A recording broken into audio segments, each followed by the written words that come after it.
Hello everybody, welcome back to Eau Brink Studio if you visited us before, and if you haven't, welcome and thank you for coming along and having a look. We are at the last stage of our scrap bag challenge, so any old scrap is what we've been looking at, and we've done quite a few things with fabric. So today we're going to work with some papers, and I have got things like my favourite stamp. This is, I've got masses of this, is wet wipes. Went blank then.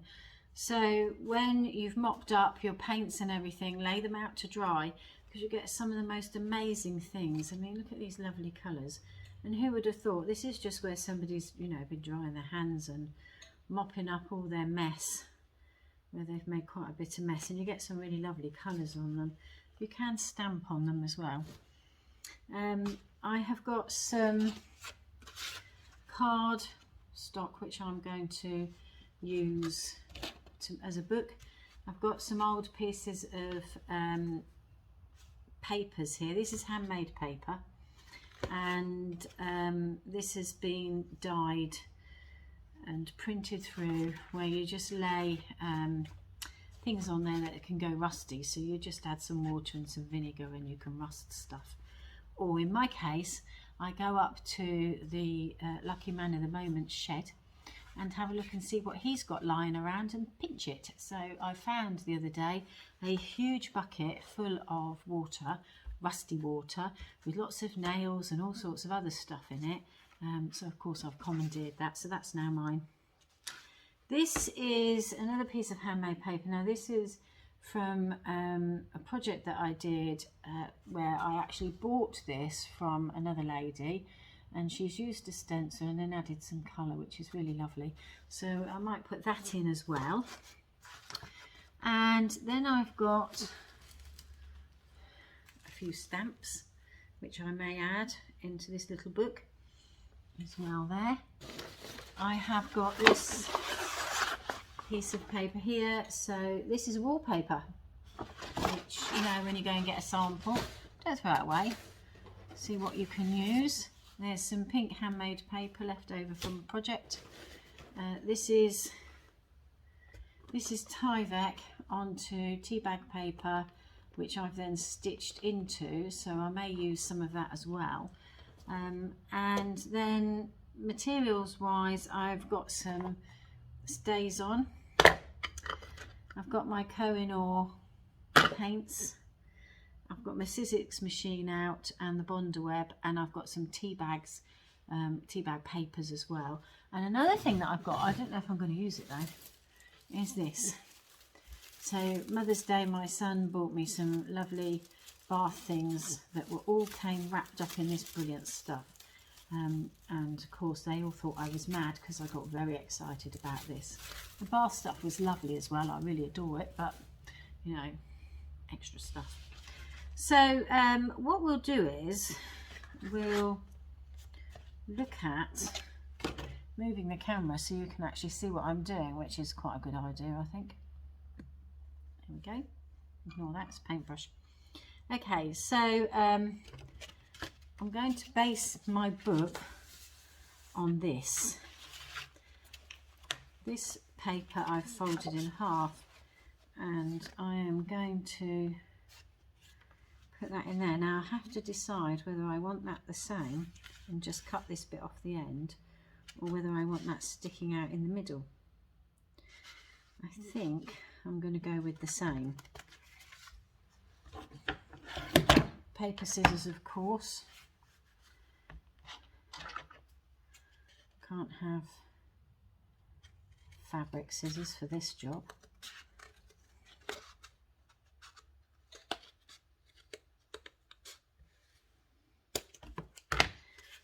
There we go. I'm not bothered about it being perfect. Okay. And then you have to decide which way you want it, front or back. Doesn't really matter. There you go. And what I will do is stitch down this centre line once I've got everything in here and aligned. Okay, so Then I think I'm going to use these pink pages for the inside. So anybody that likes journaling, this might be an idea for you. So again,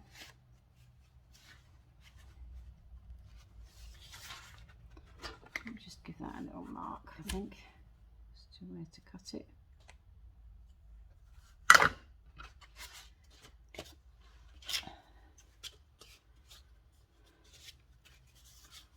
And I'm just going to cut right across there. I'm not bothered about whether it's straight or not, because I might even wet the paper and fray the edges a bit more.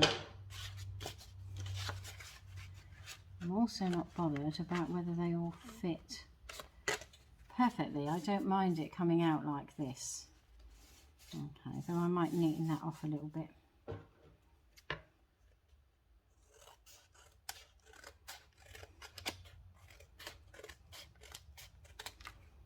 Just to make a neater edge, that's all.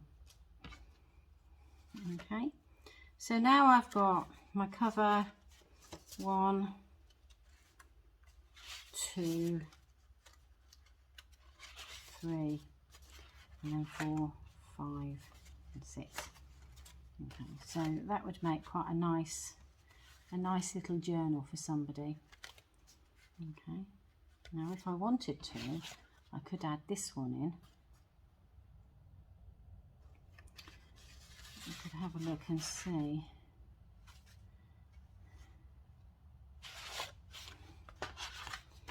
Fold it that way.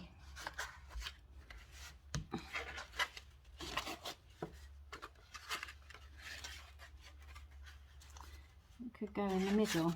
So what you do have to be mindful of is that we're going to stitch through all this lot. This is quite a hefty paper.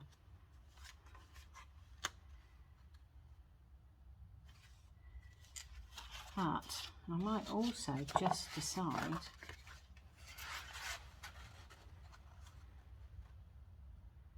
to bring a piece in there. So I could do it that way and then have the silver and then the more plain pages, which I actually quite like. So again,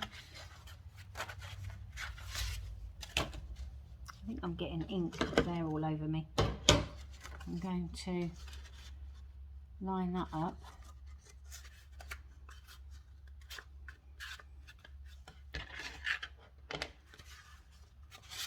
That way. Otherwise I'm going to end up with 2 straight edges, which I don't want. Note to self at this stage, Anita, when you go to stitch through this, use a leather needle, because that is quite a stiff one. So there we go. That is going to be my book, and these are my pages. So already we've got stuff that we can put in. So remember, this is going to be a journal, and these are all scraps left over from other projects. So a scrap doesn't have to be a scrappy little piece of paper. It can be a bigger piece. Okay. Now what I might do is with these, to bring this through, I could use them as tabs. So if you imagine we have a tab on there to help open and close it if we wanted to. So we'll see where this journey takes us. Okay, so nothing's thrown away. Now, if we get one of these wet wipes and get the stays on, and onto the favourite stamp. And this is my favourite stamp. I've used it a lot, hence why it's funny colours.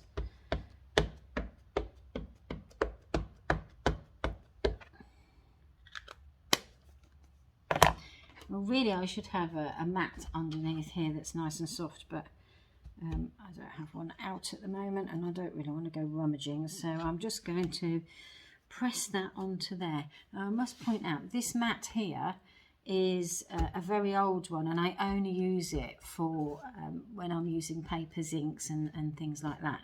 This is not for fabric cutting at all.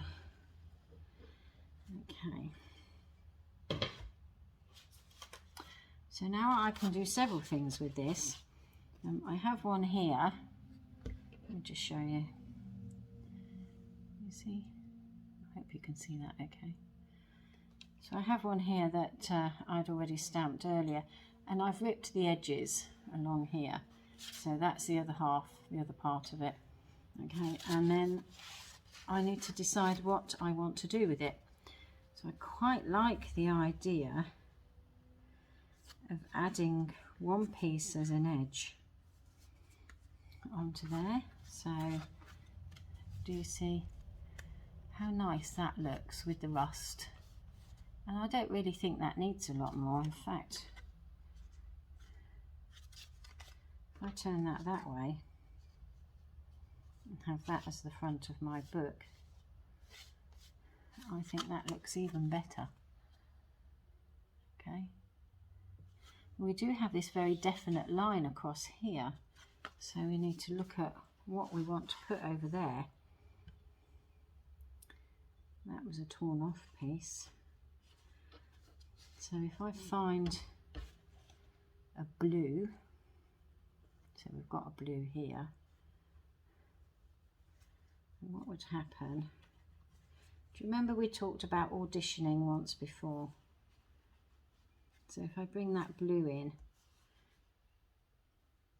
across the top there, which I think would look quite nice. So I'm not going to cut it, I'm going to rip it, hopefully. Well, there again, I might not. I might have to start cutting it and hope it will rip. Because I'm going against the grain, it's not happy. However, I won't give up.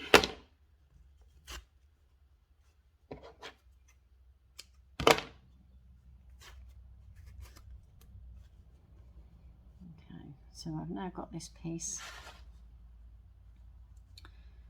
that I will put on there, like so. And I can hear you saying to yourself, well, how is she going to stick that? Well, good old Bondweb, of course.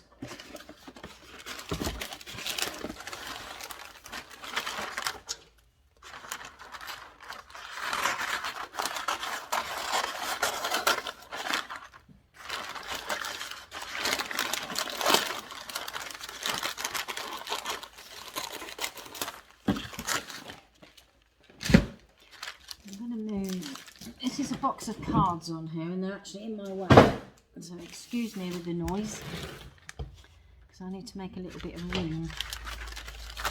Okay, so Bondweb, one side of it is quite rough and the other side is a paper smooth.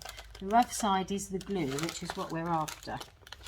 That's the glue side, and what we're going to do is just roughly work out how much you need.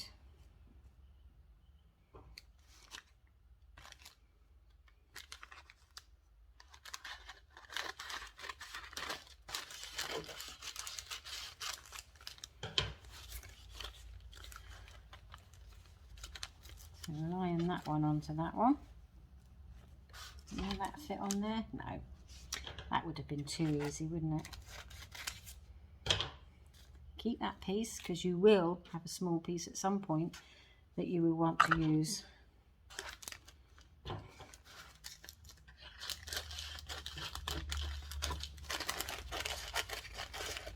Remember, Bondweb is only glue, And that's what we're going to be using it for, is to glue our edges on. Take that off a little bit. Right, so when you're gluing with Bondaweb, you have to make sure that you've got your surface covered with baking parchment, and then you need your iron. I'm hoping this is going to stretch long enough. Oh yeah, it will. Okay, remember Anita, that is hot. So put that onto the Bondaweb.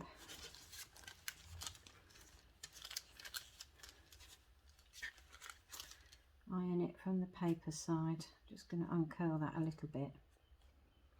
Yeah, that's got stuck.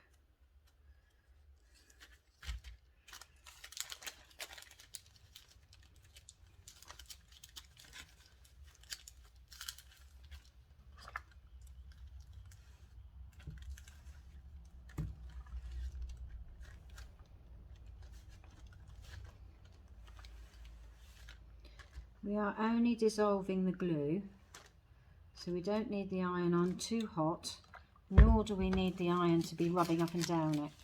So we just pop that on there and get it to melt the glue. I do tend to keep it moving because if you look at the bottom of my iron, it's disgusting. However, that will come off with some paracetamol. Once your iron's hot, just rub the paracetamol up and down the iron and it gets it all off. The cheaper the paracetamol, actually, the better it works, I've discovered. And of course, you don't want to be burning yourself. Let that cool down a bit because that's now warped it a bit. So now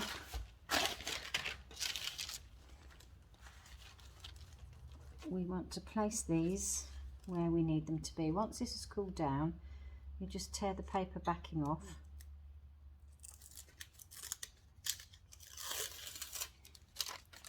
It's very static.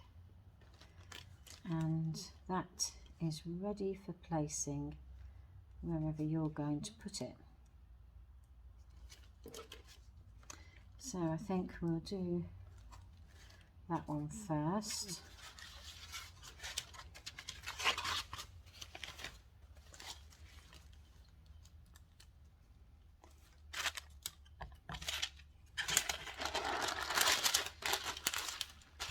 Again, I need the paper for protection.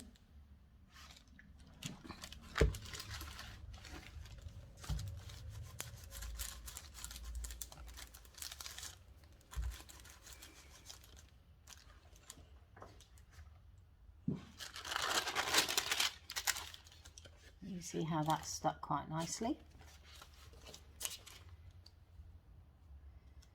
And then the same with this one.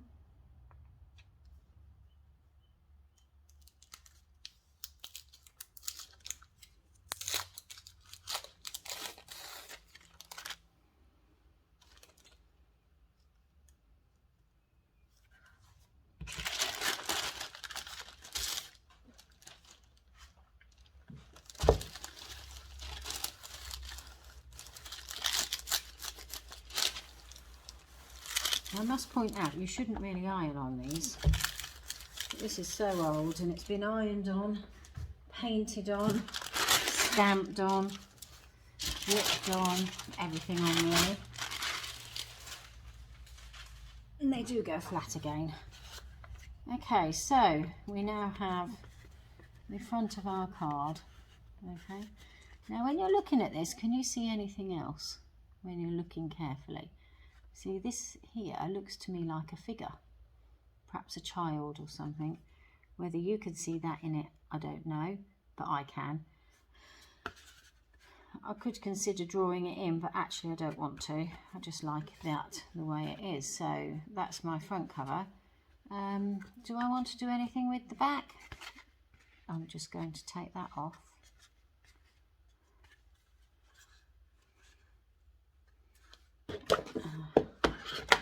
Because it doesn't want to cut that way. I mean, it doesn't want to rip that way. I'm just going to cut that up there, just so that it's only on the edge. So there we go.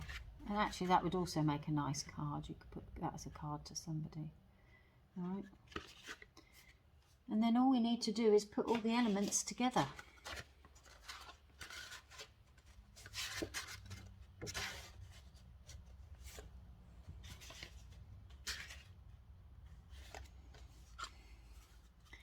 And there is your journal, ready for you to fill in. So I will take this to the sewing machine. I'm just going to sew up that middle bit, and I'll be back in one moment to show you the finished one. So here we are, the journal is now stitched. I've literally just stitched straight down this central line here, and here is our journal finished.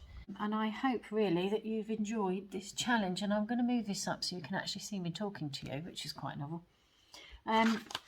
So that's the end of the March challenge. On another note, today is the last day of us all having to stay in. So I have been out in the garden, which has been quite exciting, but also the chickens are allowed out from tomorrow morning, so they're out of quarantine as well. So it's all good and all going in the right direction.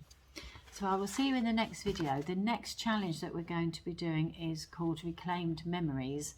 And the idea of that one is that you use reclaimed materials, so anything you can find lying around anywhere, doesn't matter what it is, and hope it will evoke some sort of a memory and see if you can put that into your piece.